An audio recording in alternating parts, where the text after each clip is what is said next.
கிறிஸ்துக்குள் பிரியமானவர்களே,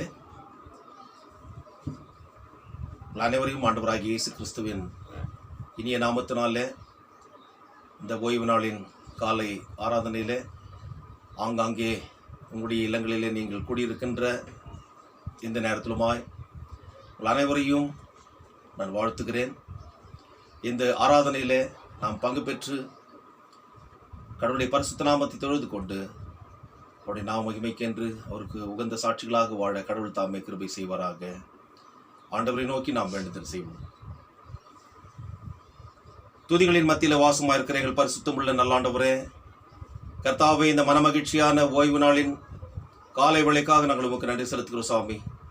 உம்முடைய பிள்ளைகளாகிய நாங்கள் சுவாமி ஆலயத்திலே ஆண்டவரே நாங்கள் கூடி வந்து தொழுது கொள்ள முடியாவிட்டாலும் எங்களுடைய இல்லங்களிலேயே கர்த்தாவே நாங்கள் உம்மை ஆராதித்து தொழுது கொள்ளத்தக்கதாக கர்த்தாவே சுவாமி எங்களுடைய நாட்டிலே நிலவுகின்ற இந்த கொரோனா வைரஸ் நிமித்தமாக ஆண்டவரே அரசாங்க ஆணைப்படியும் கர்த்தாவே எங்கள் ஒவ்வொருவரையும் தற்பாதுகாத்து கொள்ளத்தக்கதான ஒரு சூழ்நிலைக்குள்ளாக ஆண்டவரே நாங்கள் தள்ளப்பட்டு இப்பொழுதுமாய் எங்களுடைய இல்லங்களிலேயே உம்மை ஆராதித்து தொழுது கொள்ளும்படியாக நீர் வழிநடத்தி வருவதற்காக நன்றி செலுத்துகிறோம். இந்த நாளிலுமாய் கர்த்தாவே உம்முடைய பிரசன்னத்தை ஆண்டவரே நாங்கள் உணர்கிறோம். எங்கள் மத்தியிலே இருக்கின்ற எங்கள் பரிசுத்த ஆவியினர் குலத்தின் ஆழத்துக்கும் நன்றி செலுத்துகிறோம். கர்த்தாவே, இந்த ஆராதனையின் ஆரம்பம் முதல் முடி வரைக்குமாய் கர்த்தாவே உம்முடைய கிருபை காரணத்தினால் எங்களை மூடி மறைத்து நாங்கள் ஏறெடுக்கின்ற துதி ஸ்தோத்திர பலிகளை பிரியமாய் நீர் ஏற்று அங்கீகரித்து ஆசீர்வதித்து உம்முடைய வார்த்தைகளின் மூலமாக எங்களோடு பேசி எங்களை நீர் திருப்திப்படுத்தி எங்கள் ஒவ்வொருவரையும் நீர் ஆசீர்வதித்து வழிநடத்த வேண்டுமாய் எங்கள் ஆண்டவரும் மறுமரட்சிகருமாய் இருக்கிற இயேசு கிறிஸ்துவின் மூலம் ஜெபிக்கிறோம் பிதாவே, ஆமென். ஆண்டவருடைய நாம மகிமைக்காக 251வது பாடலை நாம் பாடுவோம். ஆமன் அல்லேலூயா மகத்துவ தம்பராபரா என்ற பாடல்.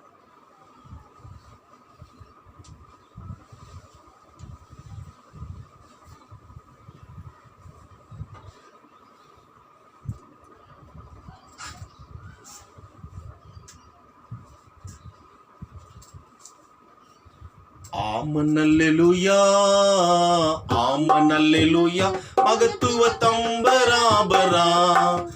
ஆமன் அல்லேலூயா ஜெயம் ஜெயம் ஆனந்த ஸ்தோத்திரா. ஆமன் அல்லேலூயா, ஆமன் அல்லேலூயா மகத்துவ தம்பராபரா. ஆமன் அல்லேலூயா ஜெயம் ஜெயம் ஆனந்த ஸ்தோத்திரா. ஓம் மனாதி தந்தார், ஓம் மனாதி தந்தார், வந்தார் இறந்து உயிர் தெழுந்தாரே உன்னதமே. ஆமன் அல்லேலூயா ஜெயம் ஜெயம் ஆனந்த ஸ்தோத்திரம். ஆமன் அல்லேலூயா, ஆமன் அல்லேலூயா மகத்துவ தம்பராபரா. ஆமன் அல்லேலூயா ஜெயம் ஜெயம் ஆனந்த ஸ்தோத்திரம். வெற்றி கொண்டார் பறித்து, வெற்றி கொண்டார் பறித்து, கொடும் வேதாளத்தை சங்கரித்து முறித்து பத்ரஸ்தனம் தீர்த்து மறித்து பாடுபட்டு தரித்து முடித்தார். ஆமன் அல்லேலூயா, ஆமன் அல்லேலூயா மகத்துவ தம்பராபரா. ஆமன் அல்லேலூயா ஜெயம் ஜெயம் ஆனந்த ஸ்தோத்திரா.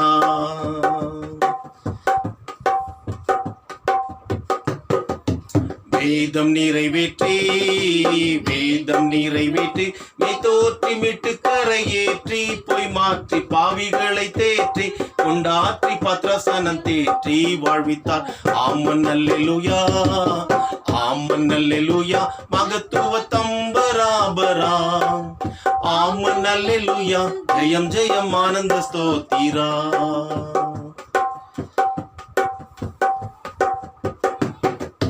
சாவின் கூருடிந்து, சாவின் கூருடிந்து மடுந்து தடுப்பு சுவரிடிந்து விழுந்து ஜீவனை விடிந்து தேவாலய தீரை இரண்டாய் கிழிந்து ஒழிந்தது. ஆமன் அல்லேலூயா, ஆமன் அல்லேலூயா மகத்துவ தம்பராபரா.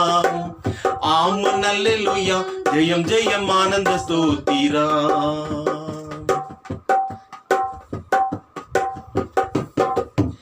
தேவ கோபம் தீர்ந்து அலகையின் தீமையெல்லாம் சோர்ந்து முடிந்தது. ஆவலுடன் சேர்ந்து பணிந்து கொண்டாடும் களி கூர்ந்து மகிழ்ந்தது. ஆமன் அல்லேலூயா, ஆமன் அல்லேலூயா, மகத்துவ தம்பராபரா. ஆமன் அல்லேலூயா, ஜெயம் ஜெயம் ஆனந்த ஸ்தோத்திரா. ஆமன் அல்லேலூயா, ஜெயம் ஜெயம் ஆனந்த ஸ்தோத்திரா.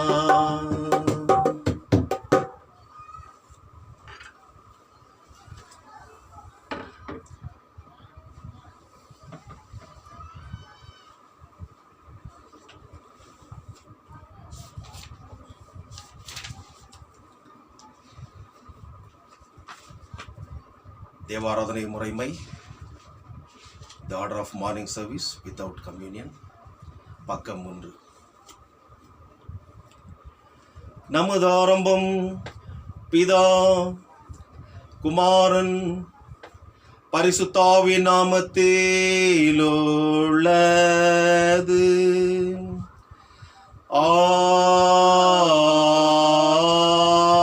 ஆமென். கர்த்தருக்குள் பிரியமானவர்களே,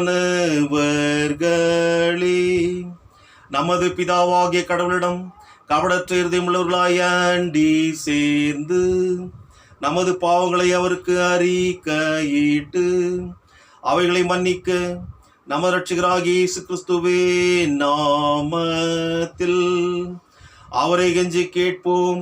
வாருங்கள். நமக்கு சகாயம் கர்த்தருடைய திருநாமத்திலுள்ளது.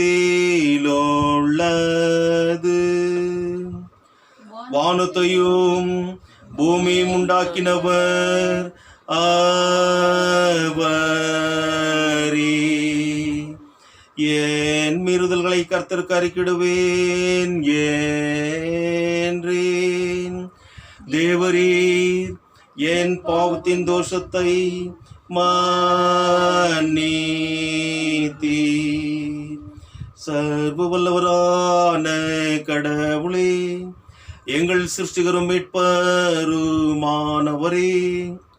ஏழை பாவிகளாகிய நாங்கள் சுபாவத்தின்படி பாவமுள்ளவர்களும் தீட்டுள்ளவர்களும் ஆயிருக்கிறோம் என்றும் மனத்தினாலும் வாக்கினாலும் நடக்கினாலும் உமக்கு விரோதமாய் பாவம் செய்தோம் என்றும் அறிக்கையிடுகிறோம்.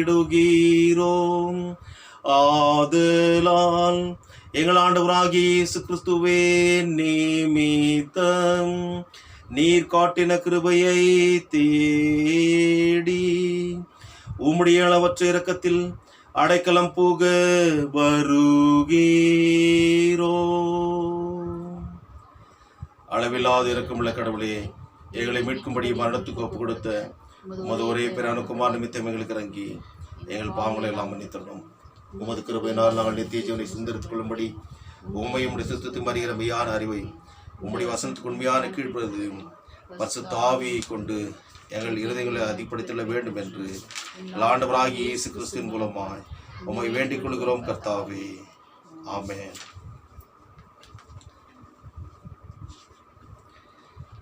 சர்வ வல்லவரான பரமபிதாவாகிய கடவுள் நமக்கு இறங்கினார். அவர் தமது ஒரே பேரான குமாரனை நமது பாவங்களுக்காக மரணத்திற்கு ஒப்பு கொடுத்து அவர் நிமித்தம் நமது பாவங்களை மன்னிக்கிறார். அவர் நாமத்தில் விசுவாசம் உள்ளவர்களுக்கு கடவுளின் பிள்ளைகளாகும்படி அதிகாரம் கொடுத்து அவர்களுக்கு தமது பரிசுத்த ஆவி தந்தருள்ளதாக வாக்குத்தத்தம் பண்ணினார். விசுவாசம் உடையவனாய் ஞான ஸ்நானம் பெற்றவன் ரட்சிக்கப்படுவான். கர்த்தாவே, எங்கள் அனைவருக்கும் கிருபை செய்துள்ளோம்.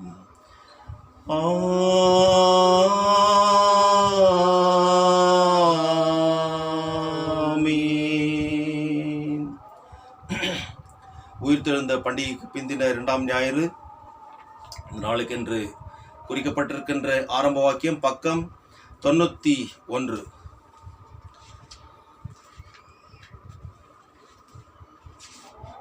பூமி யெகோவாவின் காருண்யம் நிறைந்திருக்கிறது.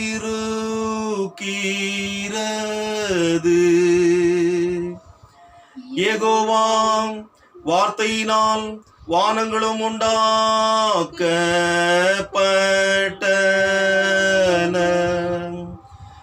நீதிமான்களே, யெகோவாவில் களி கூர்ந்து முழக்கமிடுங்கள்.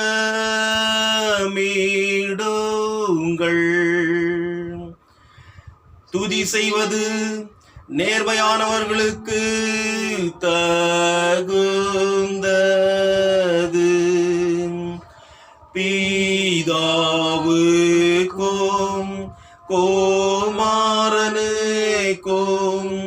பரிசுத்த ஆவிக்கும் மகிமையுண்டாவதாக.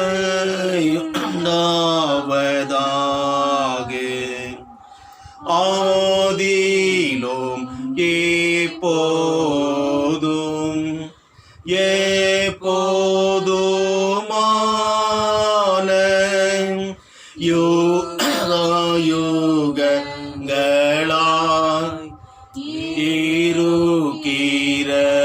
இருக்கிறபடியே. ஆமென். கர்த்தாவே எங்களுக்கிரங்கும்.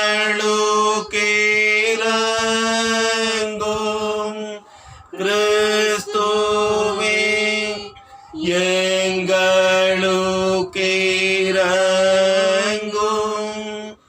கர்த்தாவே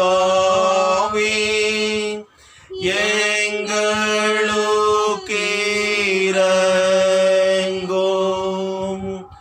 உன்னதத்தில் கடவுளுக்கு மகிமை, பூமியில் மனிதருக்குள் சமாதானம். அவர்கள் மேல் பிரியமாயிருக்கிறார். பரமராஜாவாகிய கர்த்தாவே, சர்வ வல்லமையுள்ள பிதாவாகிய கடவுளே, ஒரே பிரான குமாரனும் ஆண்டவருமாகிய இயேசு கிறிஸ்துவே, உன்னதமானவரே, பரிசுத்த ஆவியானவரே, உம்மை துதிக்கிறோம், உம்மை புகழ்கிறோம், உம்மை வணங்குகிறோம், உம்மை மகிமைப்படுத்துகிறோம். உம்முடைய மகா மகிமை நிமித்தம் உமக்கு ஸ்தோத்திரம் செலுத்துகிறோம். கர்த்தாவாகிய கடவுளே, கடவுளின் ஆட்டுக்குட்டியே, பிதாவின் சூதனே, உலகத்தின் பாவங்களை சுமந்து தீர்க்கிறவரே, எங்கள் ஜெபத்தை ஏற்றருளும். பிதாவின் வலது பார்சத்தில் இருக்கிறவரே, எங்களுக்கு இரங்கும். இயேசு கிறிஸ்துவே, உம்முடைய பிதாவின் மகிமையிலே பரிசுத்த ஆவியோடு நீர் ஒருவர் பரிசுத்தர், நீர் ஒருவர் ஆண்டவர், நீர் ஒருவர் உன்னதமானவராயிருக்கிறீர். ஆமென். கர்த்தர் உங்களோடு இருப்பாராக.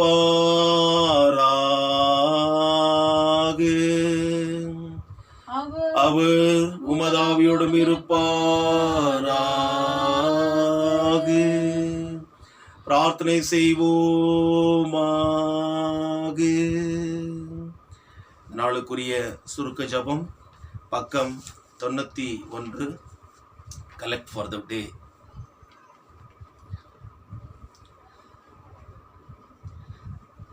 அன்புள்ள கடவுளே,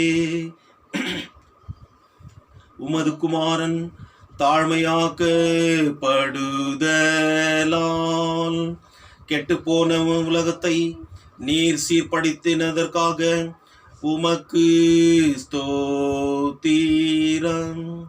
உமது உண்மையான அடியாருக்கு முடிவில்லாத சந்தோஷத்தையும் நித்திய மரணத்தின் ஆபத்திலிருந்து நீர் மீட்டு கொண்டவர்களுக்கு அழியாத ஆனந்தத்தையும் அளிக்க வேண்டும் என்று உம்மோடும் பரிசுத்த ஆவியோடும் ஏக கடவுளாய் என்றென்றைக்கும் பிழைத்து ஆண்டு கொண்டிருக்கிற உமது குமாரனாகிய எங்கள் நாதர் இயேசு கிறிஸ்துவின் மூலமாய் உம்மை வேண்டிக் கொள்ளுகிறோம்.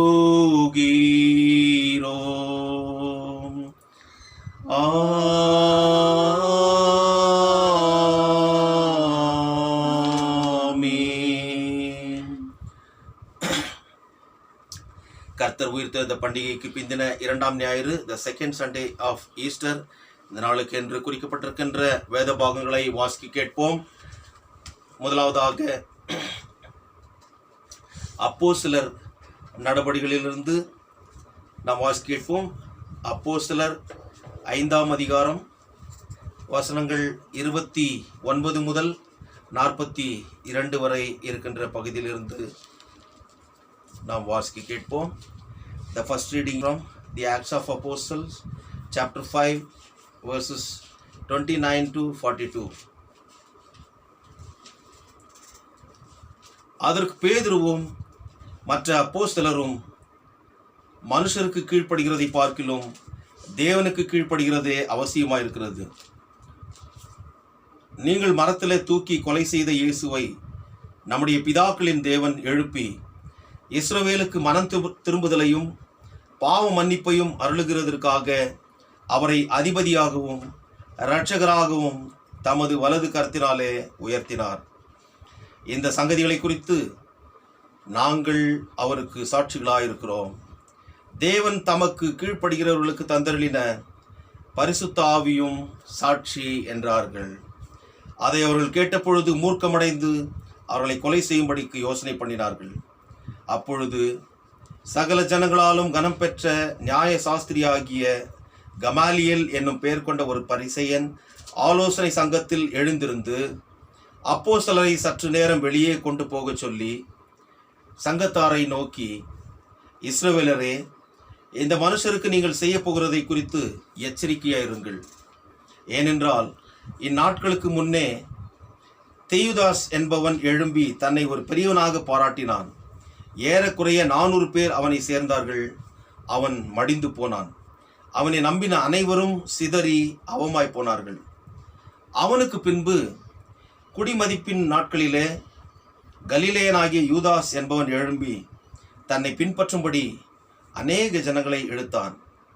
அவனும் அழிந்து போனான். அவனை நம்பியிருந்த அனைவரும் சிதறடிக்கப்பட்டார்கள். இப்பொழுது நான் உங்களுக்கு சொல்லுகிறது என்னவென்றால், இந்த மனுஷருக்கு ஒன்று செய்யாமல் இவர்களை விட்டுவிடுங்கள். இந்த யோசனையும் இந்த கிரியையும் மனுஷரால் உண்டாயிருந்ததானால் ஒழிந்து போம். தேவனால் உண்டாயிருந்ததானால் அதை ஒழித்துவிட உங்களால் கூடாது. தேவனோடே போர் செய்கிறவர்களாய் காணப்படாதபடிக்கு பாருங்கள் என்றான். அப்பொழுது அவர்கள் அவனுடைய யோசனைக்கு உடன்பட்டு அப்போஸ்தலரை வரவழைத்து அடித்து இயேசுவின் நாமத்தை குறித்து பேசக்கூடாது என்று கட்டளையிட்டு அவர்களை விடுதலையாக்கினார்கள். அவருடைய நாமத்துக்காக தாங்கள் அவமானம் அடைவதற்கு பாத்திரராக எண்ணப்பட்டபடியினால் சந்தோஷமாய் ஆலோசனை சங்கத்தை விட்டு புறப்பட்டு போய் தினந்தோறும் தேவாலயத்திலேயும் வீடுகளிலேயும் இடைவிடாமல் உபதேசம் பண்ணி இயேசுவே கிறிஸ்துவென்று பிரசங்கித்தார்கள் என்பதே. அப்போஸ்தலர் நடபடிகள் வாசிக்கப்பட்டு முடிந்தது. அப்படியே இன்றைக்காக குறிக்கப்பட்டிருக்கின்ற நிருப வாக்கியம், அது அப்போஸ்தலனாகிய பேதுரு எழுதின முதலாவது நிருபம் 1ஆம் அதிகாரம் வசனங்கள் 3 முதல் 9 வரை. Today's epistle reading is taken from the first epistle of Peter, chapter 1, verses 3 to 9. God and Father of our Lord Jesus Christ, in His great mercy He has given us new birth into a living hope through the resurrection of Jesus Christ from the dead, and into an inheritance that can never perish, spoil or fade, kept in heaven for you, who through faith are shielded by God's power until the coming of the salvation that is ready to be revealed in the last time. In this you greatly rejoice, though now for a little while you may have to suffer grief in all kinds of trials. These have come so that your faith, of greater worth than gold, which perishes even though refined by fire, may be proved genuine and may result in praise, glory, and honor when Jesus Christ is revealed. Though you have not seen him, you love him, and even though you do not see him now, you believe in him and are filled with an inexpressible and glorious joy, for you are receiving the goal of your faith, the salvation of your souls. Here ends the reading.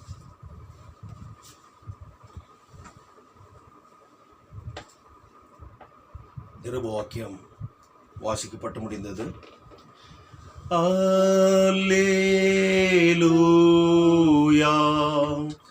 Hallelujah hallelujah.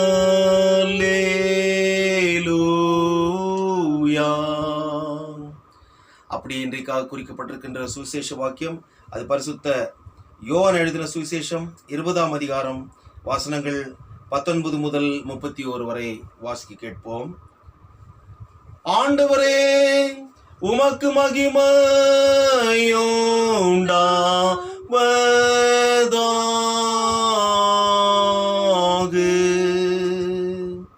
The Gospel according to St. John, chapter 20, verses 19 to 31. இன்றைக்கான சுவிசேஷ வாக்கியம் அது பரிசுத்த யோவான் எழுதின சுவிசேஷம் 20ஆம் அதிகாரம் வசனங்கள் 19 முதல் 31 வரை. வாரத்தின் முதல் நாள் ஆகிய அன்றைய தினம் சாயங்கால வேளையிலே சீஷர்கள் கூடியிருந்த இடத்தில் யூதர்களுக்கு பயந்ததினால் கதவுகள் பூட்டியிருக்கையில் இயேசு வந்து நடுவே நின்று, உங்களுக்கு சமாதானம் என்றார். அவர் இப்படி சொல்லி தம்முடைய கைகளையும் விலாவையும் அவர்களுக்கு காண்பித்தார். சீஷர்கள் கர்த்தரை கண்டு சந்தோஷப்பட்டார்கள். இயேசு மறுபடியும் அவர்களை நோக்கி, உங்களுக்கு சமாதானம் உண்டாவதாக. பிதா என்னை அனுப்பினது போல நானும் உங்களை அனுப்புகிறேன் என்று சொல்லி அவர்கள் மேல் ஊதி பரிசுத்த ஆவியை பெற்றுக்கொள்ளுங்கள். எவர்களுடைய பாவங்களை மன்னிக்கிறீர்களோ அவைகள் அவர்களுக்கு மன்னிக்கப்படும். எவர்களுடைய பாவங்களை மன்னியாதிருக்கிறீர்களோ அவைகள் அவர்களுக்கு மன்னிக்கப்படாதிருக்கும் என்றார். இயேசு வந்திருந்த போது 12 ஒருவனாகிய திதிமு என்னப்பட்ட தோமா என்பவன் அவனுடனே கூட இருக்கவில்லை. மற்ற சீஷர்கள் கர்த்தரை கண்டோம் என்று அவனுடனே சொன்னார்கள். அதற்கு அவன், அவருடைய கைகளில் ஆணிகளில் உண்டான காயத்தை நான் கண்டு அந்த காயத்திலே என் விரலை இட்டு என் கையை அவருடைய விலாவிலே போட்டாலொழிய விசுவாசிக்க மாட்டேன் என்றான். மறுபடியும் 8 நாளைக்கு பின்பு அவருடைய சீஷர்கள் வீட்டுக்குள்ளே இருந்தார்கள். தோமாவும் அவருடனே கூட இருந்தான். கதவுகள் பூட்டப்பட்டிருந்தது. அப்பொழுது இயேசு வந்து நடுவே நின்று, உங்களுக்கு சமாதானம் என்றார். பின்பு அவர் தோமாவை நோக்கி, நீ உன் விரலை இங்கே நீட்டி என் கைகளை பார். உன் கையை நீட்டி என் விலாவிலே போடு. அவிசுவாசியாயிராமல் விசுவாசியாயிரு என்றார். தோமா அவருக்கு பிரதியுத்தரமாக, என் ஆண்டவரே, என் தேவனே என்றான். அதற்கு இயேசு, தோமாவே, நீ என்னை கண்டதினாலே விசுவாசித்தாய். காணாதிருந்தும் விசுவாசிக்கிறவர்கள் பாக்கியவான்கள் என்றார். இந்த புஸ்தகத்தில் எழுதாத வேறு அநேக அற்புதங்களையும் இயேசு தமது சீஷருக்கு முன்பாக செய்தார். இயேசு தேவனுடைய குமாரனாகிய கிறிஸ்து என்று நீங்கள் விசுவாசிக்கும்படியாகவும் விசுவாசித்து அவருடைய நாமத்தினாலே நித்திய ஜீவனை அடையும்படியாகவும் இவைகள் எழுதப்பட்டிருக்கிறது. இன்றைக்கான சுவிசேஷ வாக்கியம் வாசித்து வந்தாச்சு. கிறிஸ்துவே உமக்கு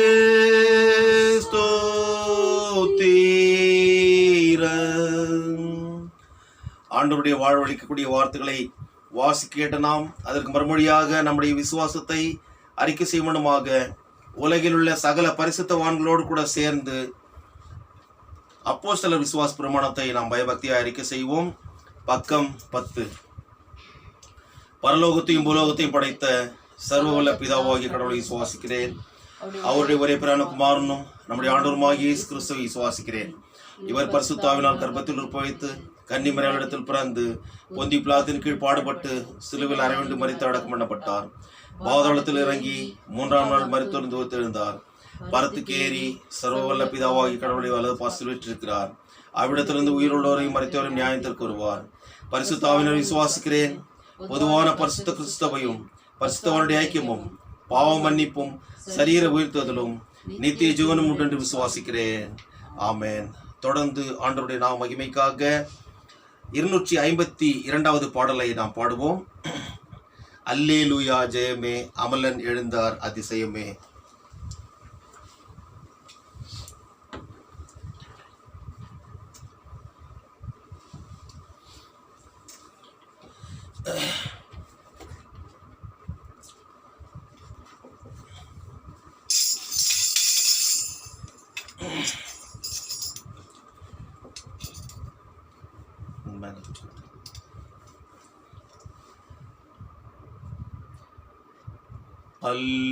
அல்லேலூயா ஜெயமே, அமலன் எழுந்தார் அதிசயமே. அல்லேலூயா ஜெயமே, அமலன் எழுந்தார் அதிசயமே.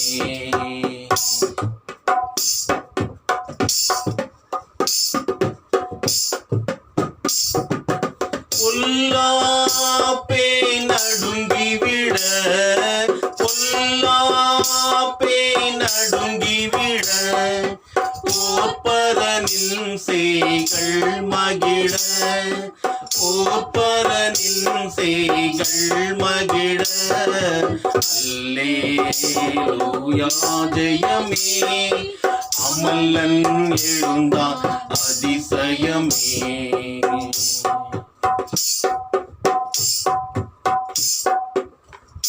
பாவம் பேயோடு மரணம், ஆழன் பொய்யினது அரணம்.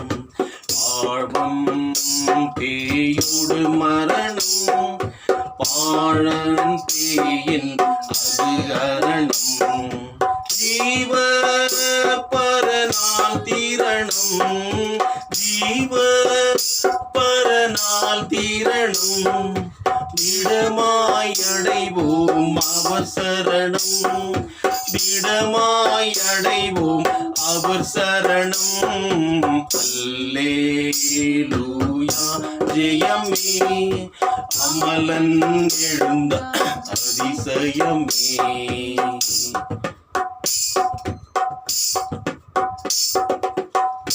சிங்கம் சிறையாச்சி, மாற்றானின் வல்லமை போச்சி. பலு சிங்கம் சிறையாச்சி, மாற்றானின் வல்லமை போச்சி. அழகை உள்ளதோ பேச்சு, அழகை உள்ளதோ பேச்சு. அது விடலாமோ இனி மூச்சு, அது விடலாமோ இனி மூச்சு. அல்லேலூயா ஜெயமே, அமலன் எழுந்தார் அதிசயமே.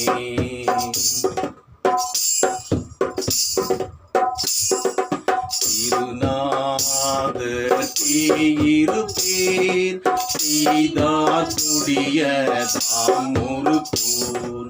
திருநாதர் இருப்பேர், செய்தார் கொடிய தாமுருப்போர்.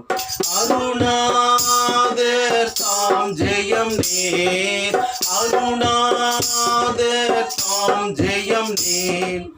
அடைந்தார் ஓர் சபையே களிக்கூர், அடைந்தார் ஓர் சபையே களிக்கூர். அல்லேலூயா ஜெயமே, அமலன் எழுந்தார் அதிசயமே. அல்லேலூயா ஜெயமே, அமலன் எழுந்தார் அதிசயமே.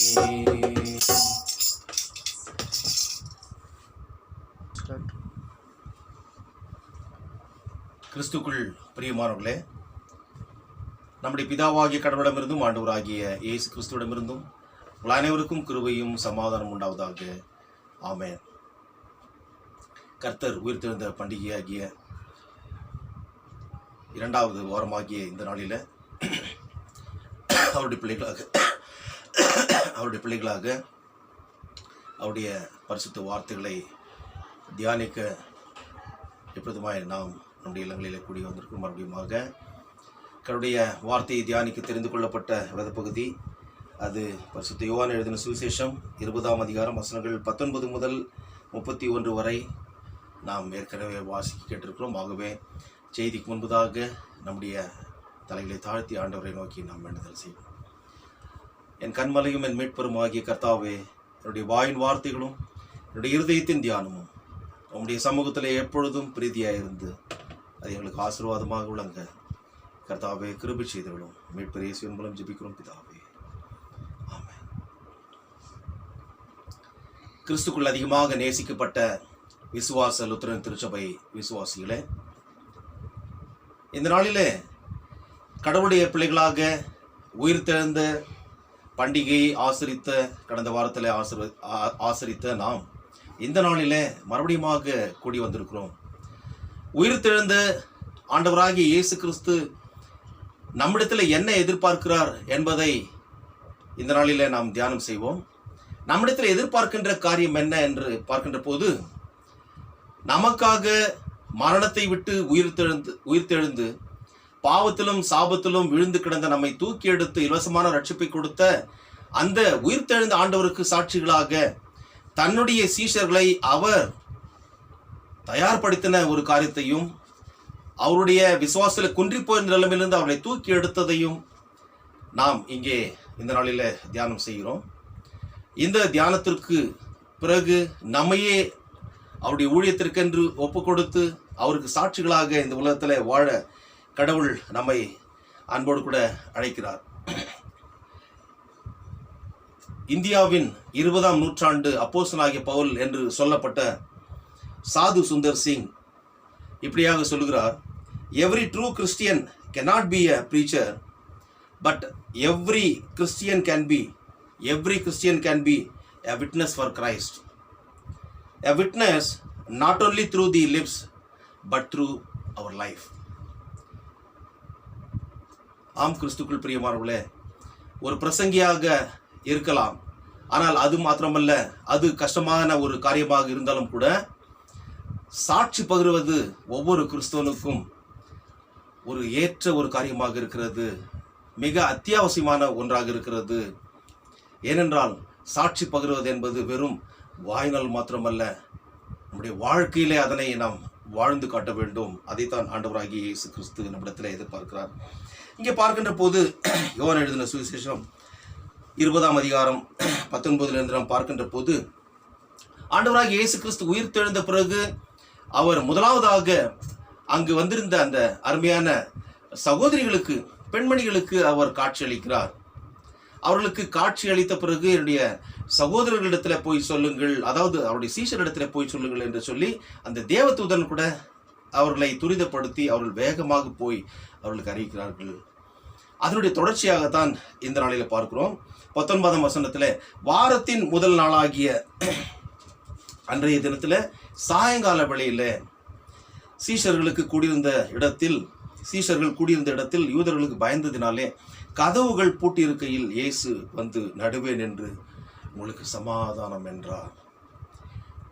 இது ஆண்டவராகிய இயேசு கிறிஸ்துவுடைய செகண்ட் அப்பியரன்ஸ் ஆஃப்டர் ரெசரக்ஷன்.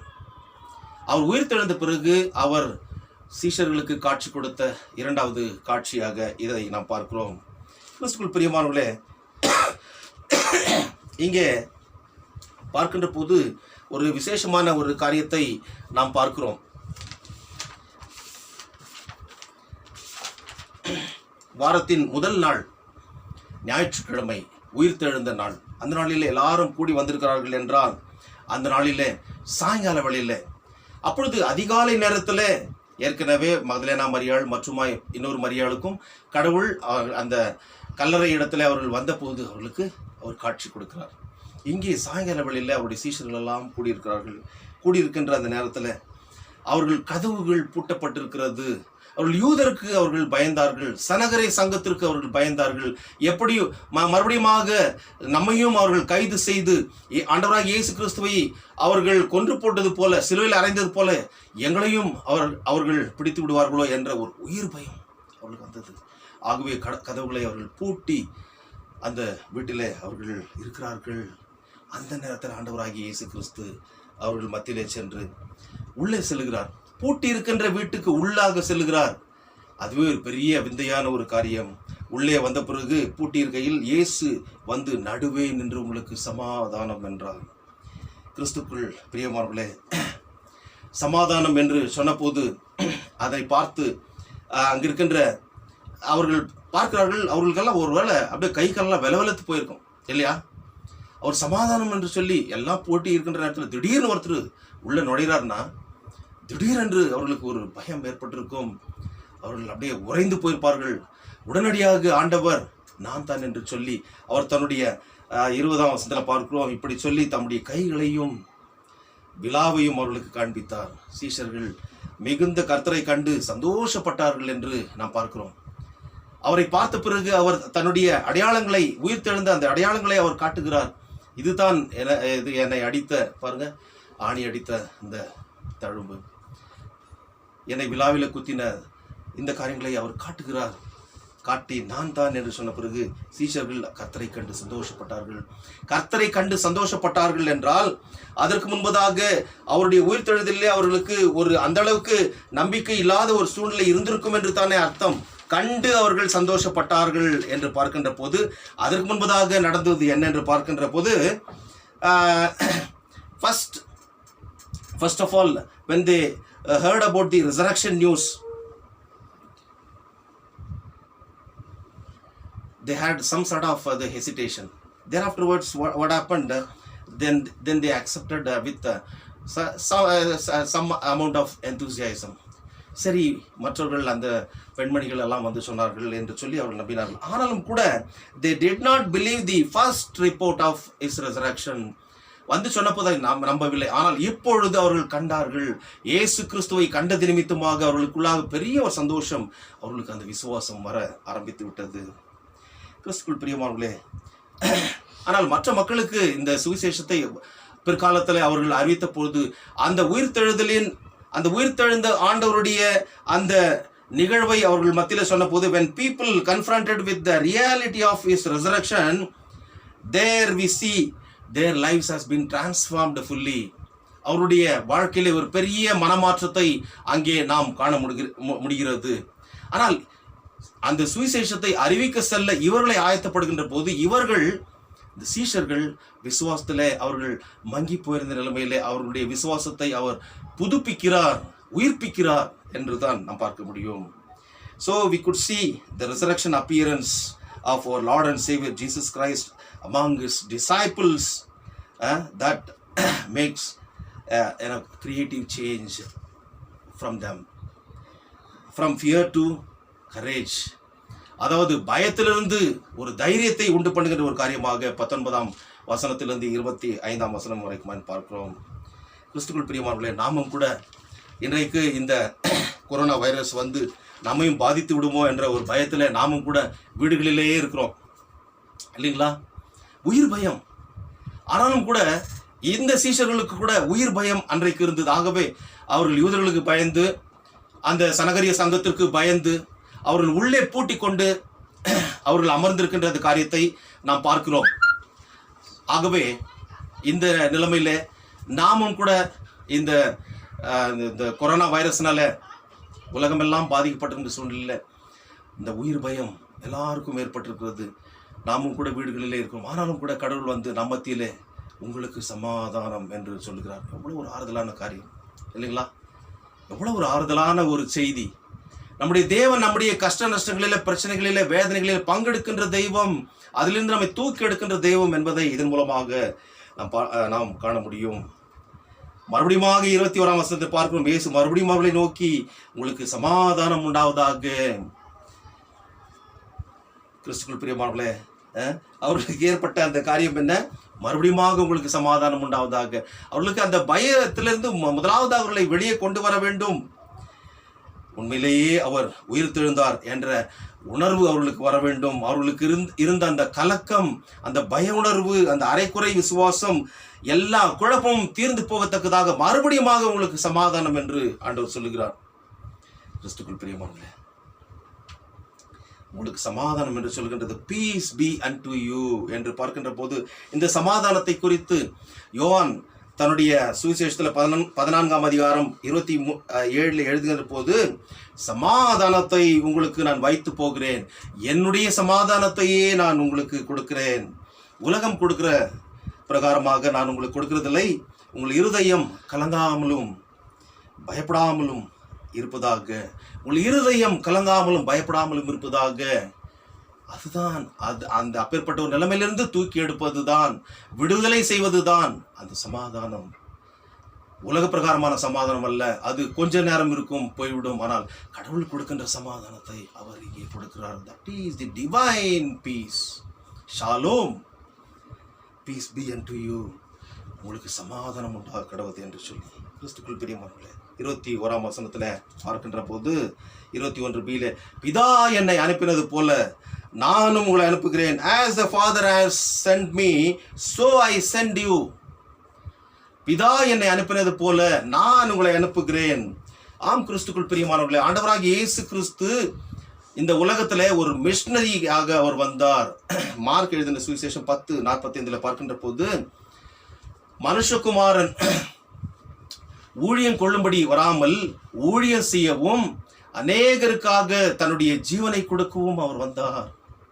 அநேக மக்களை ரட்சிக்கும் பொருட்டாக தன்னுடைய ஜீவனை கொடுக்கவும் வந்தார். ஊழியம் கொள்ளும்படி வராமல் ஊழியம் செய்யும்படி வந்தார். He came not to be served but to serve and to give his precious life for the sake of all.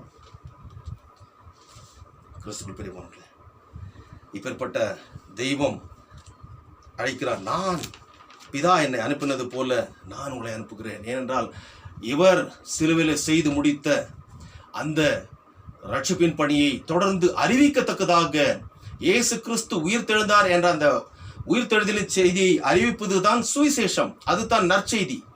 அந்த செய்தியை அறிவிக்கத்தக்கதாக இவர்களை ஆயத்தப்படுத்துகிறார். மிஸ்ஸியோ டே என்று கிரேக்க வார்த்தையில் சொல்கின்ற போது காட்ஸ் ஓன் மிஷன். அவர் மிஷனரி கடவுளாக நம்மை தேடி வந்தார். பக்த கோடிகள் இன்றைக்கு எல்லா தேவர்களையும் தேடி ஓடுவார்கள், தரிசனம் பண்ண ஓடுவார்கள். ஆனால் நம்மை தேடி அவர் வந்தார். ஆண்டவர் மிக நல்லவர், ஆண்டவர் மிக நல்லவர். ஆகவே நம்முடைய வாழ்க்கையில கிறிஸ்துவுக்கு ஏற்ற ஒரு ஜீவியத்தை ஜீவிக்க நம்மை அவரிடத்தில் ஒப்பு கொடுத்து அவருடைய சித்தத்தை செய்ய நாம் நம்மை ஆயத்தப்படுத்தி அவருடைய பாதத்தில் நம்மை ஒப்பு கொடுப்போம். அது மாத்திரமல்ல, நான் உங்களை அனுப்புகிறேன் என்று சொல்லி பரிசுத்த ஆவியை அவர்கள் மேல் ஊதி பரிசுத்த ஆவியை பெற்றுக்கொள்ளுங்கள் என்று சொல்லுகிறார். கிறிஸ்துக்குள் பிரியமானவர்களே, ஆதியாகமம் 2:7 கூட நாம் இதே ஒரு காரியத்தை பார்க்கிறோம். அங்கே பார்க்கின்ற போது ஆதியாகமம் 2:7 தேவனாகிய கர்த்தர் மனுஷனை பூமியின் மண்ணினாலே உருவாக்கி ஜீவ சுவாசத்தை அவன் நாசியிலே ஊதினார், மனுஷன் ஜீவாத்துமாவானான். ஒரு சாதாரண மண்ணுக்கு ஒரு ஒரு அலங்காரத்தை அவர் கொடுக்கிறார், ஒரு ஐடென்டிட்டி கொடுக்கிறார், ஒரு அந்தஸ்தை கொடுக்கிறார், ஜீவனை கொடுக்கிறார். அதுதான் ருவாஹ் என்று சொல்லி, ஸ்பிரிட் ஆஃப் காட், ஸ்பிரிட். அதை தான் இங்கே கூட பார்ப்போம். அவர்கள் மேல் ஊதி பரிசுத்த ஆவியை பெற்றுக்கொள்ளுங்கள். இந்த பரிசுத்த ஆவியை பெற்றுக்கொள்கின்ற போது நீங்கள் சாதாரணமானவர்கள், நீங்கள் பலவீனர்கள் என்பது எனக்கு தெரியும். ஆனால் இந்த பரிசுத்த ஆவியை பெற்றுக்கொள்கின்ற போது, பரிசுத்த ஆவியாகிய தேற்றரவாளன் என்று சொல்கின்ற போது கிரேக்க வார்த்தையிலே பார்க்கின்ற போது அதனுடைய அர்த்தம் என்று பார்க்கின்ற போது, அதாவது பாரக்லெட்டோஸ் என்று. பாரக்லெட்டோஸ் என்றால் கம்ஃபர்டர், நம்மை ஆறுதல் படுத்துகிறவர், நமக்காக பரிந்து பேசுகிறவர், நமக்கு உதவி செய்கிறவர், நம்மை வழிநடத்துகிறவர் என்று சொல்லி. ஆகவே பரிசுத்த ஆவியை பெற்றுக்கொள்ளுங்கள் என்று சொல்லி அங்கே அவர்களை ஆயத்தப்படுத்துகிறார். கிறிஸ்துக்குள் பிரியமானவர்களே, பலவீனமாகிய சீஷர்களை பலப்படுத்துகின்ற பரிசுத்த ஆவியை பெற்றவர்களாக அவர்கள் பிற்காலத்தில் அவர்கள் சாட்சி பகிர்ந்ததை நாம் பார்க்க முடிகிறது. கிறிஸ்துக்குள் பிரியமானவர்களே, பிலிப்பியர் 4:13 பார்க்கின்ற போது, என்னை பலப்படுத்துகின்ற கிறிஸ்துவினாலே எல்லாவற்றையும் செய்ய எனக்கு பலன் உண்டு என்று சொல்லி பவுல் அப்போஸ்தலன் சொல்லுகிறார். கிறிஸ்துக்குள் பிரியமானவர்களே, இந்த ஒரு பலத்தை பெற்றவர்களாக கடவுளுடைய சுவிசேஷத்தை செய்ய அவர்கள் கடந்து செல்வதை பிற்காலத்தில் நாம் பார்க்கிறோம் அப்போஸ்தலர் நடபடிகளிலே. இங்கே நடக்கின்ற இன்னொரு சம்பவத்தை பார்க்கிறோம். ஆண்டவராகிய இயேசு கிறிஸ்து இந்த பரிசுத்தாவின் வரத்தை கொடுப்பது மாத்திரமல்ல, அவர்கள் மேல் ஊதி பரிசுத்தாவை கொள்ளுங்கள் என்று சொல்லி அவர்களை ஆசீர்வதித்தது மாத்திரமல்ல, சமாதானத்தை கொடுத்தது மாத்திரமல்ல, திறவுகோள்களின் அதிகாரத்தை கொடுக்கிறார். எவர்களை நீங்கள் மன்னிப்பீர்களோ அவர்களுடைய பாவங்கள் மன்னிக்கப்படும், எவருடைய பாவங்களை நீர் மன்னியாதிருக்கிறீர்களோ அவர்களுக்கு மன்னிக்காதிருக்கப்படும். திறவுகோள்களின் அதிகாரத்தை கொடுத்து அனுப்புகிறார். அவர் இந்த பூமியிலே ஊழியம் செய்த போது கூட அநேகரை அவர் மன்னித்தார், அவர் பாவங்களை மன்னித்தார். இன்றைக்கு நாமும் கூட மற்றவர்களுடைய ஒருவருடைய பாவங்களை மன்னித்து ஆண்டவர் ஏற்றுக்கொண்டதை போல நாம் ஒருவரை ஏற்றுக்கொள்ள ஆண்டவர் இதன் மூலமாக அழைக்கிறார். அவருடைய மந்தையிலே கொண்டு வந்து சேர்க்கின்ற போது அவர் கொடுக்கின்ற பாவ மன்னிப்பை பெற்றுக்கொண்டு அவருடைய பிள்ளைகளாக இந்த உலகத்தில் வாழ கடவுள் இதன் மூலமாக அழைக்கிறார். இங்கே ஆண்டவராகிய இயேசு கிறிஸ்து வந்த போது தோமா இல்லை. ஆனால் அவரை நான் பார்க்க வேண்டும், அவருடைய அந்த காயப்பட்ட கரத்தில் என்னுடைய விரலை வைத்து அந்த விழாவிலே நான் என்னுடைய விரலை போட்டால் வழியே நான் நம்ப மாட்டேன் என்று சொல்லி அவன் சொல்லுகிறதை மற்ற 24 26 வரைக்குமாய் நாம் பார்க்கிறோம். கிறிஸ்துவுக்குள் பிரியமானவர்களே, அங்கே கூட அவனை அவர் தள்ளவில்லை, அவனை புறக்கணிக்கவில்லை. இவன் சந்தேகன்னு சொன்னாவே இந்த உலகத்தில், அதாவது குடிகாரர்கிட்ட எப்படியாவது பொழப்பு நடத்திடலாம், ஆனால் ஒரு சந்தேக பிடிச்சவங்ககிட்ட நம்ம வாழவே முடியாது இல்லையா? சந்தேக பிடிச்சவங்களை என்னன்னு சொல்லுவோம் யூஸ்வலாக? சந்தேகம் எந்த காரியத்துக்கு பாரு சந்தேகம் பண்ணுறோம். சந்தேகம்னா பேய், சந்தேக பேயோட வாழ முடியாது. ஆனால் கிறிஸ்துக்குள் பிரியமானவர்களே, இந்த தோமாவை அவர் சந்தேக பேயாக பார்க்கவில்லை. அவனுக்கு வந்த சந்தேகம் நியாயமான ஒரு சந்தேகம் என்பதை அவர் உணர்ந்து அவனையும் அவர் ஏற்றுக்கொண்டு அவனுடைய சந்தேகத்தையும் போக்குகிறார். சந்தேகத்தை போக்கி 27ஆம் வசனத்தில் வந்து, வா தோமா, வந்து உன்னுடைய கரங்களை கொண்டு வந்து என்னுடைய கரத்தில் வை, என்னுடைய விழாவில் போடுன்னு சொல்ல. அப்போ அவன் சரண்டர் ஆகிறான். கிறிஸ்துக்குள் பிரியமானவர்களே, எவ்வளோ பெரிய ஒரு காரியத்தை அங்கே கொடுக்கிறார். அவர் மன்னிக்கிறார், அவனை ஏற்றுக்கொள்ளுகிறார். அதுதான் மிக முக்கியமான ஒரு காரியம். The work of cross is peace. ரோமர் 5:1, எபேசியர் 2:14-17 பார்க்கின்ற போது the work of cross is peace. அந்த சமாதானத்தை அவனுக்கும் கொடுக்கிறார். மற்ற சீஷர்களெல்லாம் 10 பேர் அங்கே இருந்திருப்பாங்க. இவன் நிமித்தமாக அவர்களெல்லாம் ரொம்ப வேதனையாக இருந்திருப்பாங்க. என்ன இவன் காரியம் பண்ணான், இவனால் நமக்கு இந்த ஆசீர்வாதம், இந்த சமாதானம் கிடைக்காம போயிடுமோ என்று சொல்லி. ஆனால் மறுபடியுமாக பாருங்கள், 26ஆம் வசனத்தில் 8 நாளைக்கு பிறகு மறுபடியும் இயேசு கிறிஸ்து வந்து உங்களுக்கு சமாதானம் என்று சொல்லி அவளை சந்திக்கிறார், அவளை ஆசீர்வதிக்கிறார், தோமாவுடைய சந்தேகத்தை தீர்க்கிறார். கடைசியில் அவர் சொல்கிறார், அவிசுவாசமாயிராமல் விசுவாசியாயிரு என்றார் 27ஆம் வசனத்தில். 29 பார்க்கின்ற போது அதற்கு தோமா, இயேசு, தோமாவே நீ என்னை கண்டதினாலே விசுவாசித்தாய், காணாமல் விசுவாசிக்கிறவர்கள் காணாதிருந்தும் விசுவாசிக்கிறவர்கள் பாக்கியவான்கள் என்றார். கிறிஸ்துவுக்குள் பிரியமானவர்களே, இவர்கள் எல்லாம் ஏன் இப்படியாக அழைத்தார் என்று பார்க்கின்ற போது தன்னுடைய ஊழியத்திற்கென்று அனுப்பத்தக்கதாகத்தான் அவர் அங்கே அவர்களை அழைக்கிறார்.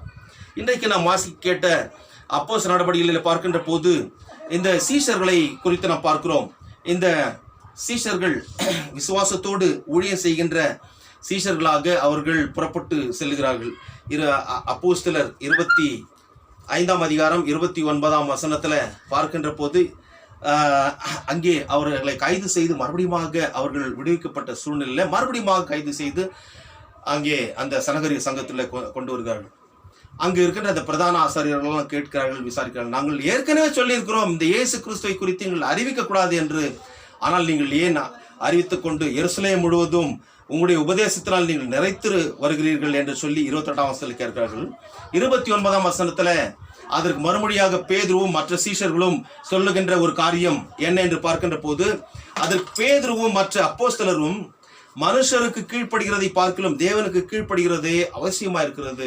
அவர்களுக்கு நன்றாக தெரியும் மனுஷர்களுக்கு கீழ்ப்படுவதை காட்டிலும் தேவனுக்கு, ஏனென்றால் அவர் வானத்தையும் பூமியையும் முன்னையும் மண்ணையும் அண்ட சராசரத்தையும் படைத்த தெய்வம். அவர் சொல்லுகின்ற கட்டளை, எனக்கு சாட்சிகளாக இருங்கள் என்று சொல்லி, நீங்களே எனக்கு சாட்சிகள் என்று சொல்லி, அன்றைக்கு உயிர் பயத்தோடு வீட்டு கதவை பூட்டி கொண்டு தங்களை காத்து கொண்டிருந்த, தங்களுடைய உயிர் போய்விடுமோ என்று காத்து கொண்டிருந்த சீஷர்கள் இன்றைக்கு எல்லாவற்றையும் உதறி தள்ளி ஆண்டவருக்காக அவர்கள் துணிவோடு தைரியத்தோடு வந்திருக்கிறார்கள். இதனாலே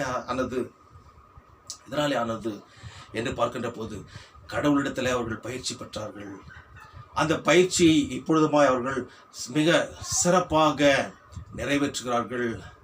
When they were with Jesus Christ in the earthly ministry, they were underwent the அந்த பயிற்சியை அவர்கள் பெற்றுக்கொண்டு ஆன் தி ஜாப் ட்ரைனிங்.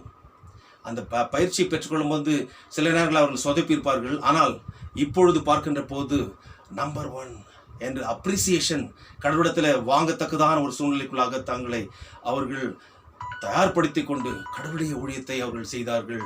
கிறிஸ்துக்குள் பிரியமானவர்களே, இன்றைக்கு நீயும் நானும் அவருடைய ஊழியத்தை செய்ய அழைக்கப்பட்டிருக்கிறோம். இங்கே அவர்கள் சொல்லுகின்ற காரியம் தேவனுக்கு கீழ்ப்படிவது மிக முக்கியமானது என்பதை நாங்கள் அறிவோம்.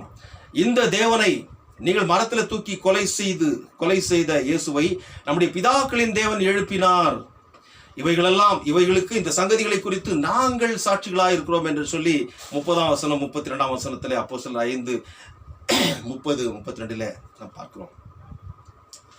அதன் பிறகு இவர்கள் சொல்லுகின்ற இந்த வார்த்தையை கேட்டு இந்த சாட்சி பகர்கின்ற காரியத்தை, சீஷர்கள் சாட்சி பகர்கின்ற காரியத்தை பார்த்து அங்கிருக்கின்ற அந்த சனகரிய சங்கத்தாருக்கு கோபம் வருகிறது. மூர்க்கம் அடைந்து அவர்களை கொலை செய்ய திட்டமிடுகிறார்கள்.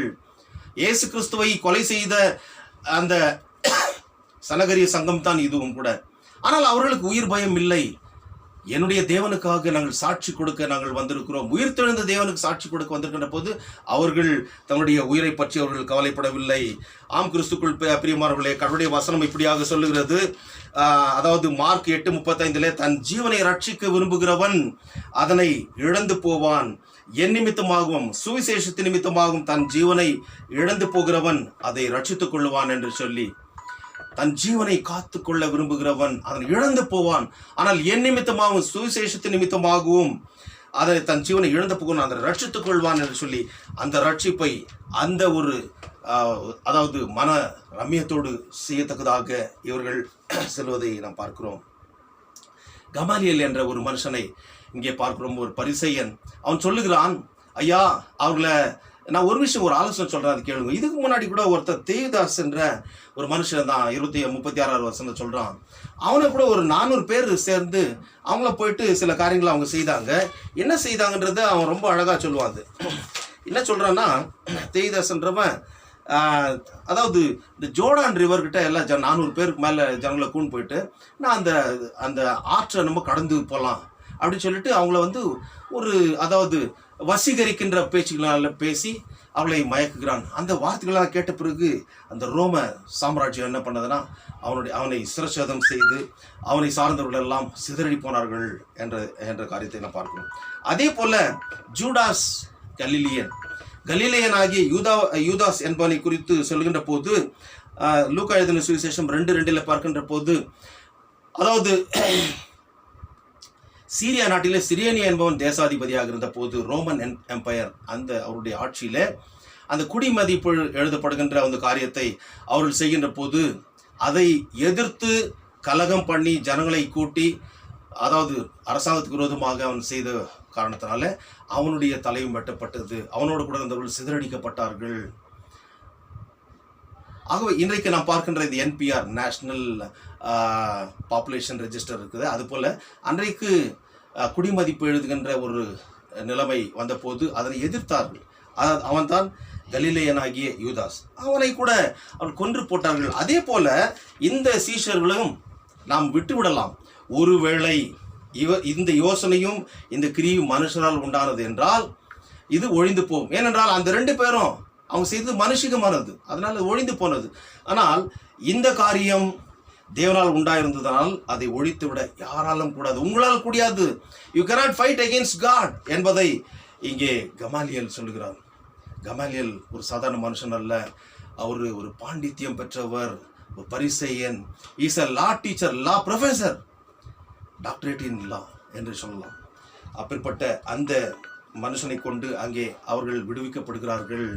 அந்த வார்த்தை கேட்ட பிறகு சனகரிய சங்கம் அவர்களை விடுவித்த பிறகும் அவர்களை அடித்து அவர்களை விடுவிக்கிறார்கள். இயேசு கிறிஸ்துவின் நாமத்தை குறித்து சொல்லக்கூடாது என்று அவர்கள்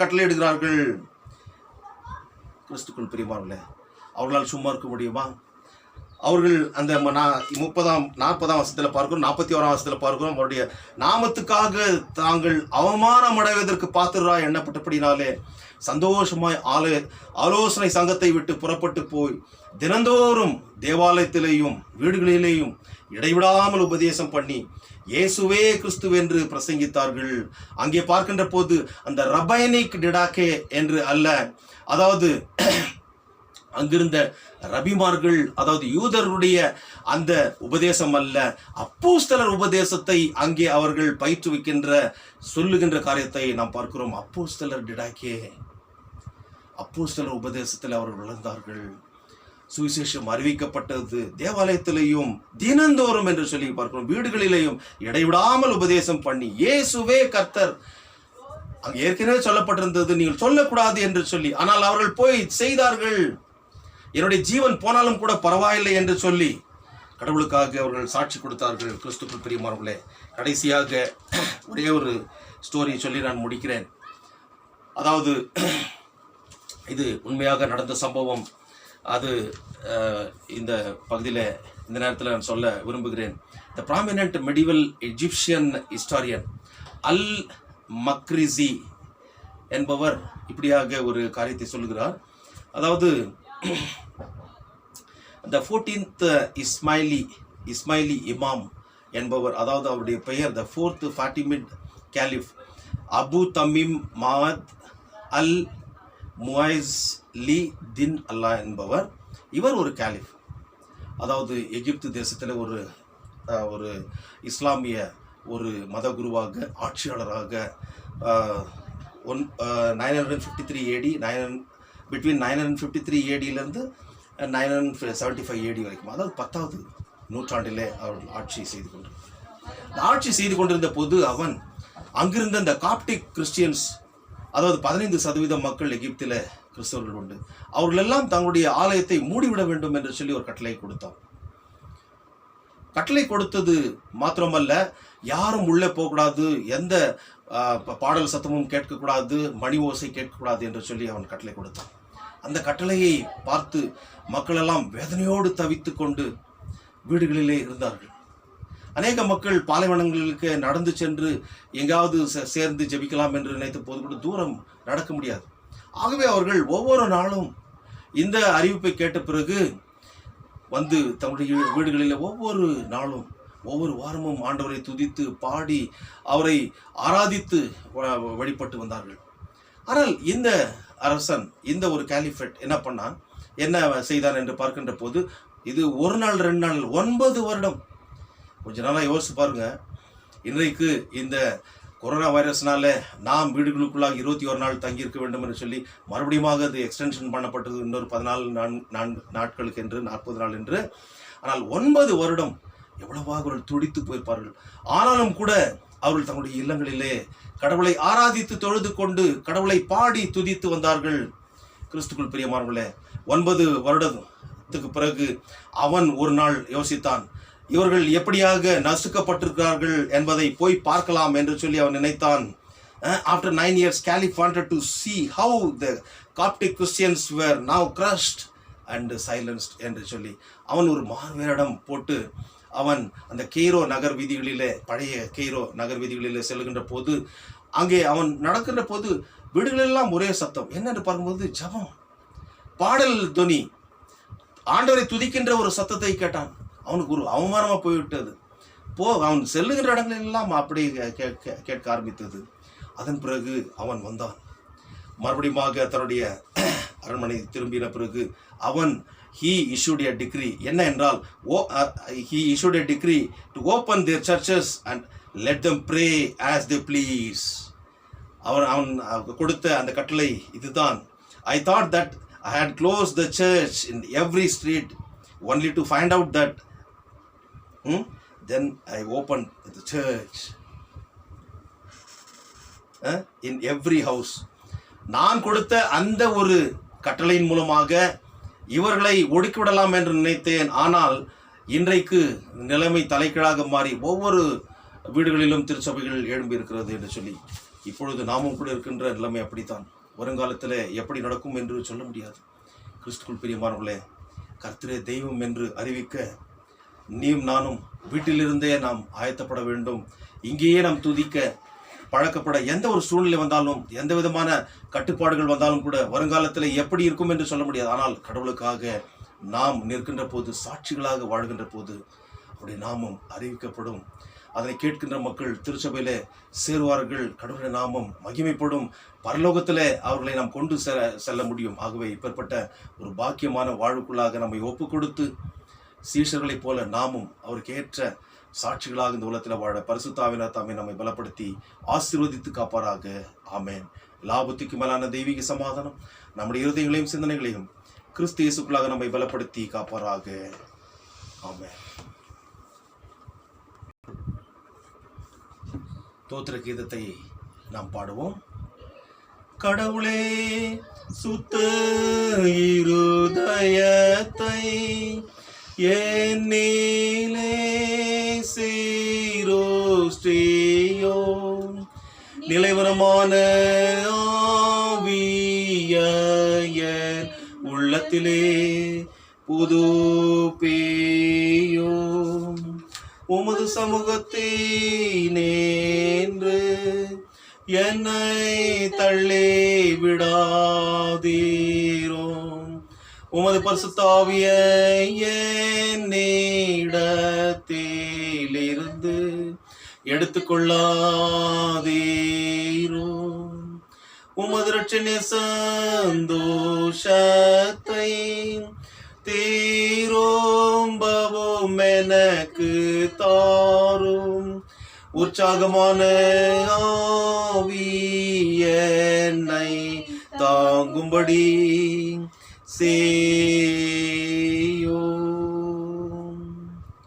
ஆண்டவரை நோக்கி நாம் வேண்டுதல் செய்வோம். சர்வத்திற்கும் வல்ல நித்திய கடவுளே, மனுபுத்திரர் அனைவரால் மஞ்சப்படுத்தக்கவரே, நீர் யாதொரு புண்ணியமும் பாத்திரமில்லாத எங்களுக்கு தந்தளின கணக்கற்ற ஆத்ம சரீர நன்மைகளுக்காக உமக்கு தாழ்மையாக மனமார்ந்த நன்றி செலுத்துகிறோம். உடைய ரட்சணை வசனத்தையும் உடைய வீட்டின் பரிசுத்த நியமங்களையும் எங்களுக்கு என்று சுத்தமாய் காப்பாற்றி வந்ததற்காக உண்மை விசேஷமாய் ஸ்தோத்திரிக்கிறோம். உலகம் எங்கும் போது சுத்தத்தையும் உடைய வார்த்தை வல்லமையோடு பிரசங்கிக்கும் உண்மையுள்ள போதுகளையும் உடைய திருச்சபை கொடுத்து காப்பாற்ற வேண்டும் என்று உண்மை வேண்டிக் கொள்கிறோம். எல்லா தீரா துன்பங்களிலும் ஆபத்து காலங்களிலும் உடைய ஜனத்தின் ரட்சகராகவும் பாதுகாப்பாளராகவும் இரும். உடைய திருச்சபையோடு உள்ள ஐக்கியத்திலும் எங்களுடன் கிறிஸ்துவர்களோடு உள்ள சகோதர ஒற்றுமையிலும் நாங்கள் நல்ல போராட்டத்தை போராடி கடைசியில் எங்கள் ஆத்ம ரட்சிப்பை பெற செய்யும். கர்த்தாவே, இந்த நாளிலுமாய் சுவாமியுடைய வார்த்தைகளின் மூலமாக எங்களோடு நீ பேசினதற்காக ஸ்தோத்திரம். உயிர்த்தெழுந்த தேவனை உலகுக்கு அறிவிக்க வேண்டியது எங்கள் மேல் விழுந்த ஒரு கடமையாக இருக்கிறது. அன்றைக்கு உடைய சீஷர்களை கர்த்தாவே, அவர்கள் உயிருக்கு பயந்து ஆண்டவரே அந்த வீட்டிலே அவர்கள் பூட்டப்பட்ட வீட்டிலே இருந்த போது அவர்கள் மத்தியிலே வந்து நீர் அவர்களுக்கு சமாதானம் என்று சொல்லி அவர்களை ஆசீர்வதித்து ஆண்டவரே சுவாமி ஊழியத்திற்கென்று அவர்களை நீர் திடப்படுத்தினீர், பலப்படுத்தினீர், விசுவாசத்தில் பெருகும்படி செய்தீர்.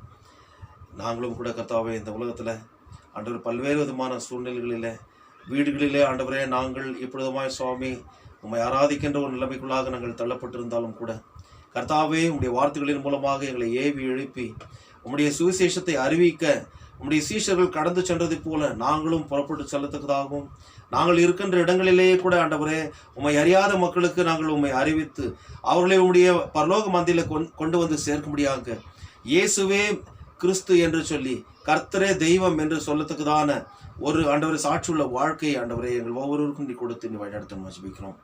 இந்த கொரோனா வைரஸ்னால கர்த்தாவே பாதிக்கப்பட்டிருக்கின்ற உலக நாடுகள் ஒவ்வொன்றுக்காக நாங்கள் வேண்டுதல் செய்கிறோம்.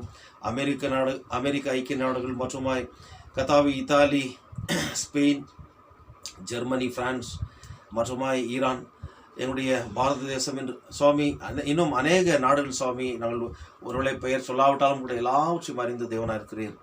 ஆண்டவரே ஆயிரக்கணக்கான மக்கள் சுவாமி கர்த்தாவே சுவாமி மரித்து போன சூழ்நிலை 1 லட்சத்தை தாண்டி ஆண்டவரே மக்கள் மரித்த நிலைமையில் பல ஆண்டவரே லட்சம் மக்கள் பாதிக்கப்பட்டிருக்கின்ற சூழ்நிலை இந்த தொற்று நோயானது சுவாமி இன்னும் ஆண்டவரை பரவாதபடிக்கு எங்கள் தேவனாகிய கர்த்தர் நீர் மனமிறங்கி உம்முடைய மக்களுடைய பாவங்களை மன்னித்து ஆண்டவரே உம்முடைய கோபாக்கினை ஆண்டவரே எங்களை விட்டு விலக்கி ஆண்டவரே இந்த உலகத்து மக்களையும் என்னுடைய தேசத்து மக்களையும் எங்களையும் ஆண்டவர் நீ காப்பாற்ற வேண்டும் என்று உன்னத்தில் நாங்கள் கெஞ்சி மன்றாடுகிறோம். கர்த்தாவே என்னுடைய விண்ணப்பத்தை கேட்பவரே கூடிய சீக்கிரத்தில் ஒரு நல்ல சகஜ நிலைமைக்கு நீர் மாற்றப் போகிறீர். அதற்காக உங்களுக்கு ஸ்தோத்திரம். இந்த தேசத்தில் பாதிக்கப்பட்டிருக்கின்ற மக்கள் ஆண்டவரே இந்த தொற்று நோயானது பரவாதபடிக்கு ஆண்டவரே எல்லா சிகிச்சைகளும் ஆண்டவரே கிடைக்கத்தக்கதாக நீ வழிநடத்தும். ஆண்டவரே சுவாமி ஏழை எளிய மக்கள் நடுத்தர மக்கள் அவர்கள் படுகின்ற கஷ்டங்களில் கர்த்தாவே சுவாமி நீர் எப்போதும் வந்து அவர்களுக்கு கிடைக்க வேண்டிய நிவாரண உதவிகள் எல்லாம் கிடைக்கும்படி செய்தவர்களும் ஏசப்பா உமக்கு ஸ்தோத்திரம்.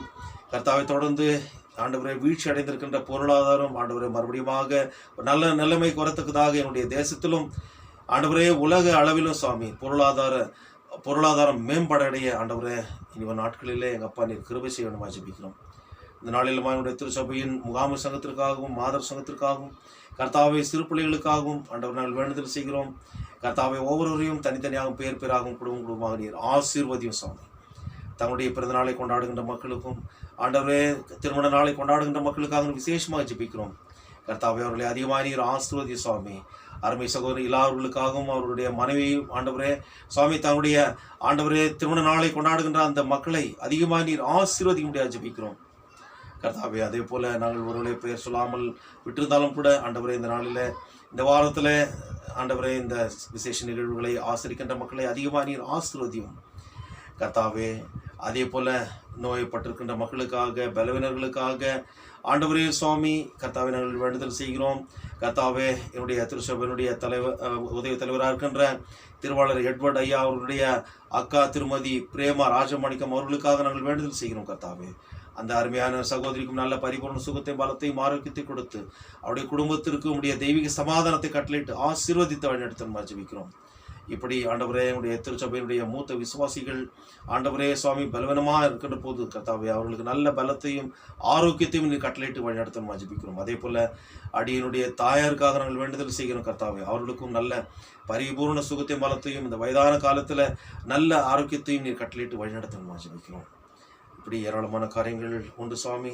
கர்த்தாவே என்னுடைய தேசத்து மக்கள் மற்றும் ஆண்டவரை அறியாத மக்கள் மத்தியில் நம்முடைய சுவிசேஷம் அதிகமாக அறிவிக்கப்பட்டு எல்லா மக்களும் சுவாமி சிலுவை நிழலில் வந்து சேரவும் ஆண்டவரே கர்த்தாவே கர்த்தரே தெய்வம் என்று எலியாவின் காலத்தில் சொன்னது போல என்னுடைய தேசத்தில் சொல்லப்படவும் ஆண்டவரே எங்கள் மக்கள் எல்லாம் சுவாமி பரலோகத்தில் வந்து சேரும் வரைக்குமாய் நாங்கள் எங்களுக்கு நீர் கொடுக்கப்பட்டிருக்கின்ற இந்த பொறுப்பை நாங்கள் உணர்ந்து உம்மை அறிவிக்கும் உமக்கு சாட்சி உள்ள மக்களாக ஜீவிக்கும் கிருபை செய்தல் வேண்டுமாய் உம்மோடும் பரிசுத்தாவியோடும் என்றென்றைக்கு பிழைத்து ஆண்டு கொண்டிருக்கின்ற குமாரனாகிய எங்கள் நாதர் இயேசு கிறிஸ்துவின் மூலமாய் உம்மை வேண்டிக் கொள்கிறோம். கர்த்தாவே ஆமென். பரமண்டலத்தில் இருக்கிற எங்கள் பிதாவே நாமம் பரிசுத்தப்படுவதாக, ராஜ்யம் வருவதாக, உடைய சித்தம் பரமண்டலத்திலே செய்யப்படுவது போல பூமியிலும் செய்யப்படுவதாக. அன்றென்று வேண்டிய எங்கள் ஆகாரத்தை எங்களுக்கு தாரும். எங்கள் கடனாளிகளுக்கு நாங்கள் மன்னித்திருக்கிறது போல எங்கள் பாவக்கடன் மன்னியும். எங்களை சோதனை பண்ணாமல் தீமின்றி எங்களை ரட்சியும். ராஜ்யமும் வல்லமையும் மகிமையும் என்னென்றைக்கும் உடைய சுவாமி. ஆமென். தொடர்ந்து ஆண்டவருடைய நாம மகிமைக்காக 131வது பாடலை பாடுவோம். விசுவாசியின் காதியில் பட இயேசு வென்ற நாமம் என்ற பாடலை 3 சரணங்கள் நாம் பாடுவோம். அந்த நேரத்தில் ஆண்டவருடைய ஊழியத்திற்கு என்று நாம் உண்டிகளிலே காணிக்கைகளை சேகரிப்போம்.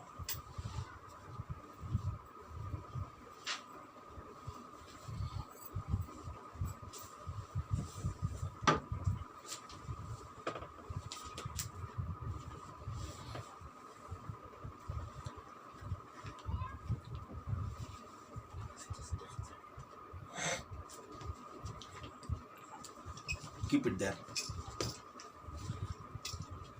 விசுவாசியின் காதில் பட இயேசு என்ற நாமம் விருப்பாயவர் செவியில் தோனி இனிப்பாகுது பாசம். இனிப்பாயவர் செவியில் தோனி இனிப்பாகுது பாசம்.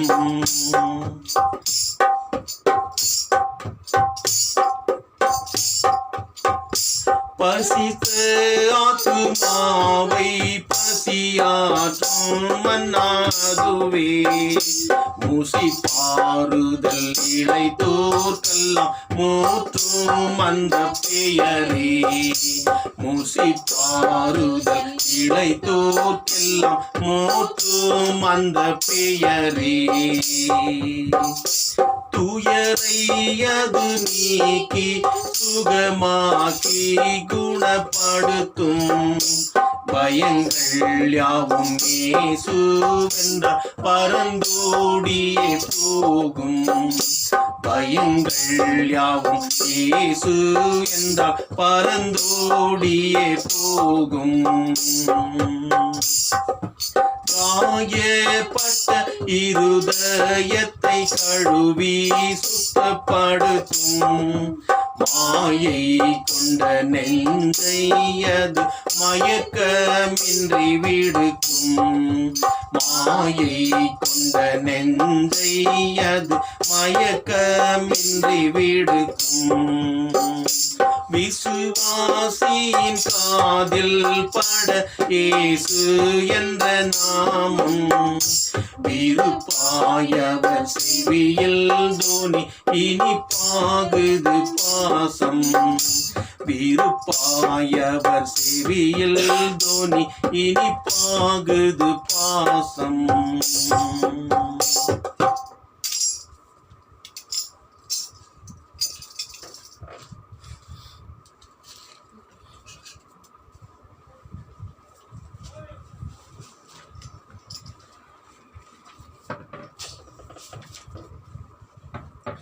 படைக்கப்பட்ட காணிக்கைகளுக்காகவும் எல்லாருடைய ஆசீர்வாதத்துக்காகவும் கூட இந்த நேரத்தில் நாம் ஜெபிப்போம்.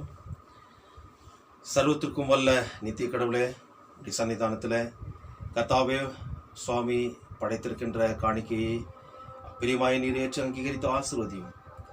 இந்த காணிக்கையை படைத்த ஒவ்வொரு ஆண்டவரே சுவாமி குடும்பத்தாரையும் அவர்கள் குடும்பத்து மக்கள் ஒவ்வொரு சுவாமி அதிகமாய் ஆசீர்வதி முடியா ஜெபிக்கிறோம். இந்த காணிக்கையோடு எங்களையே ஜீவ பலிகளாக காணிக்கையாக முடியவர் பாதத்தில் எங்களை ஒப்புக் கொடுக்கிறோம். எங்களை உள்ளவனமாகவே நாங்கள் ஒப்புக் கொடுக்கின்ற போது எங்களை ஏற்றுக்கொள்ளும். எங்களை தொடர்ந்து ஆசீர்வதி சுவாமி. உடைய தெய்வீக சந்தோஷத்தினாலும் சமாதானத்தினாலும் நிம்மதினாலும் எங்களை நிரப்பி பாதுகாத்துக் கொள்ள ஜெபிக்கிறோம். கர்த்தாவே, நாங்கள் உறுதியான விசுவாசத்தில் உமக்கு ஊழியம் செய்யவும் உடைய நாமத்தை அறிக்கையிடுவதில் முடிவு பறிந்து நிலைத்திருக்கவும் உமது வார்த்தை கட்டப்பட்டிராமல் அது தன்மைக்கேற்றபடி தாராளமாய் கிறிஸ்துவனுடைய பரிசுத்த ஜனத்தின் மகிழ்ச்சிக்கும் வளர்ச்சிக்கும் பிரசங்கிக்கப்படும்படி உமது பரிசுத்த ஆவியானவரையும் பரத்திலிருந்து வருகிற ஞானத்தையும் உமது திருச்சபைக்கு தந்திருள வேண்டும் என்று எங்கள் ஆண்டவர் இயேசு கிறிஸ்துவின் மூலமாய் உம்மை வேண்டிக் கொள்கிறோம் கர்த்தாவே. ஆமென். ஆண்டவருடைய ஆசீர்வாதத்தை பெற்றுக்கொள்வோம். கர்த்தரானவர் உன்னை ஆசீர்வதித்து உன்னை காப்பாராக.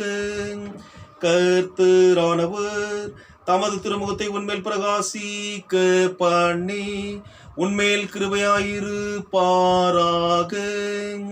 கர்த்தரானவர் தமது திருமுகத்தை உன்மேல் பிரசன்னமாக செய்து உனக்கு சமாதானம் கட்டளையிடுவாராக.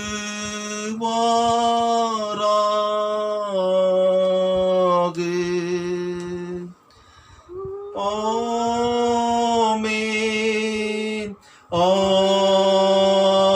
ஆமென்.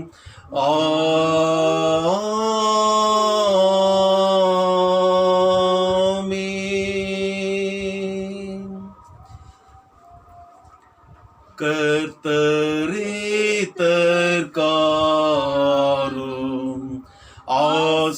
ஆசீர்வாதம் தாரும் எங்கள் மேலும் முகத்தை வைத்து வீசும் ஒளியை எங்களுக்கன்று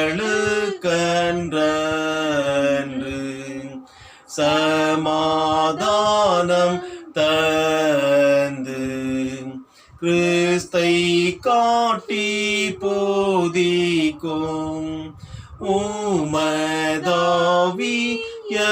கொடும் எங்கள் மீட்பரான இயேசு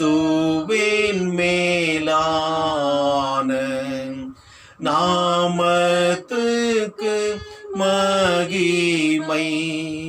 ஆமீன். கேட்பீர் ஜெபத்தை. ஆமீன். என் ஆத்துமாவே கர்த்தரை ஸ்தோத்திரி, என் முழுமையோடு பரிசுத்தத்தை ஸ்தோத்திரி. என் ஆத்துமாவே கர்த்தரை ஸ்தோத்திரி, கர்த்தர் செய்த சகல உபகாரங்களையும் மறவாதே. ஆமென்.